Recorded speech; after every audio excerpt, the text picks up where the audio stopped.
জামাইয়ের সাথে জেদ করে আজকে শহর থেকে ২০ কিলোমিটার দূরে গিয়েছিলাম হাঁসের মাংস খেতে। তবে সেখানে যে শুধু হাঁসের মাংসই খাইনি, সাথে ধোকাও খেয়ে এসেছি। বলে না, বেশি আশা করলে আসলে বিফলে যায়। চলেন আজকে আপনাদের সঙ্গে সেই ভিডিওটাই শেয়ার করি। আসসালামু আলাইকুম, আমি Nafisa. Welcome to my another new blog. বেশ অনেকদিন ধরেই আমার ইচ্ছা হচ্ছিল মরমরিয়ার হাঁসের মাংস খেতে যাব। এইটা এক সময় রাজশাহীতে খুবই ফেমাস ছিল, তখন আমরা প্রায় যেতাম। তবে ইদানিং আর যাওয়া হয় না, বলা যায় অলমোস্ট 1 বছর হয়ে গিয়েছে আমরা আর যাইনি। হুট করে এতদিন পরে আবার ইচ্ছে করলো যে যাব মরমরিয়াতে, কারণ এই রাস্তাটাও অনেক সুন্দর, খুবই সুন্দর প্রাকৃতিক দৃশ্য দেখা যায়, আর সেখানকার হাঁসের মাংসটা অনেক টেস্টি। সেই ভেবেই গেলাম, যদিও বা অর্ক একটু রাজি ছিল না, তবে আমার জেদ শুনে সে ফাইনালি রাজি হয়ে যায়। তবে আমার মনে হয় আমার জেদটা ভুল ছিল। এত দূর থেকে এত কষ্ট করে 20 কিলোমিটার দূরে যাওয়ার পরে আমি খুবই হতাশ হয়েছি। সেটা তো আপনাদেরকে শেয়ার করব আপনাদের সাথে। তার আগে চলেন আরেকটা বিষয় শেয়ার করি। আমার সব থেকে ফেভারিট একটা প্রোডাক্টের কথা শেয়ার করি, সেটা হচ্ছে কোজি স্যান এই সোপটা। এই সোপটা আপনারা হয়তো বা এই পর্যন্ত সবাই দেখেছেন। আমি এই সোপটা বেশ কয়েকদিন ধরে ইউজ করছি, তাই ভাবছি আপনাদের সাথে রিভিউটা শেয়ার করি।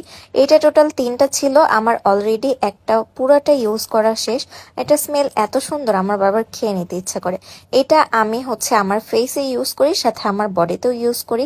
কোজি স্যান সোপটা ইউজ করলে ফেসে যত ট্যানের সমস্যা, ট্যান রিমুভ করবে, এরপরে ডালনেস রিমুভ করবে, স্কিনটাকে অনেক বেশি ব্রাইট করবে, সফট করবে, অনেক বেশি সুদিং করবে। এছাড়াও কনুই বা ঘাড়ে পিগমেন্টেশনের সমস্যাও কিন্তু দূর করে ফেলবে। এক কথায় স্কিনটাকে কয়েক শেড পর্যন্ত ব্রাইট করবে। বেস্ট রেজাল্ট পেতে হলে কিন্তু এটা কন্টিনিউয়াসলি ইউজ করতে হবে। আর এটার অথেন্টিক অরিজিনাল সোপটা আপনারা কিন্তু পেয়ে যাবেন গেট শাইন এই পেজে। পেজটা আমি ডেসক্রিপশনে মেনশন করে দেবো, আপনারা অবশ্যই চেক আউট করে নেবেন। আর আপনারা নিজের চোখে দেখতে পাচ্ছেন আমার স্কিনটা কত বেশি গ্লোয়িং লাগছে। গেট শাইন পেজ আমার ডেসক্রিপশনে মেনশন করা থাকবে। আপনারা যদি ফুল বডি তার সাথে ফেস ব্রাইট করতে চান, এই সোপটা ইউজ করে দেখতে পারেন।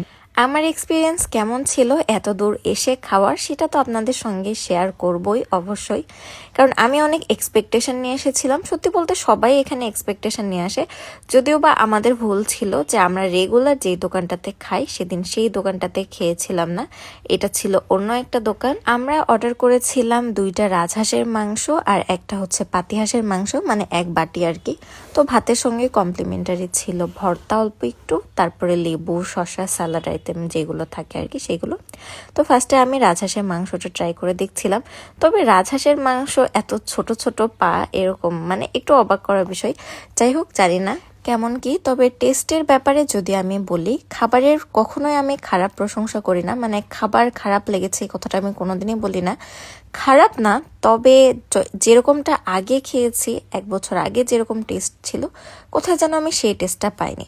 হতে পারে এখন তারা গ্যাসের চুলায় রান্না করে, আগে খুব সুন্দর করে মাটির চুলাতে রান্না করতো, অল টাইম গরম গরম খাবার সার্ভ করতো, হতেই পারে। আমার কাছে মনে হয়েছে এত দূর থেকে এত কষ্ট করে গিয়েছি, এটা একদম ওর্থ ইট না। তবে আপনাদের কারো যদি প্রাকৃতিক দৃশ্য, এত দূরে জার্নি সবকিছু ভালো লাগে, আপনারা চাইলে যেতে পারেন। তবে রাস্তাটা কিন্তু অনেক সুন্দর, 2 দিকে একদম সুন্দর ধানের ক্ষেত ছিল, মানে মাঠ ছিল, জমি ছিল, মাঝখান দিয়ে রাস্তা, খুবই ভালো লাগছিল। এই জন্য আমরা দাঁড়িয়ে বেশ সুন্দর করে কিছু ছবি ভিডিও তুলছিলাম।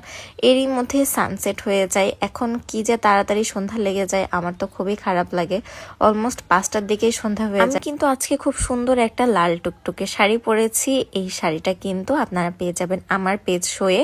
আর অর্ক যে শার্টটা পরে আছে, এটা পেয়ে যাবেন অর্কর পেজ ফেন্সিতে। তো আপনারা কিন্তু চাইলে চেক আউট করতে পারেন, যাদের যাদের পছন্দ হয়েছে তারা কিন্তু নিয়ে নিতে পারেন। আজকের ভিডিওটা আর বেশি লং করব না, আজকের ভিডিওটা এই পর্যন্তই। সবাই ভালো থাকবেন, দেখা হচ্ছে নেক্সট কোনো ভিডিওতে। আল্লাহ হাফেজ।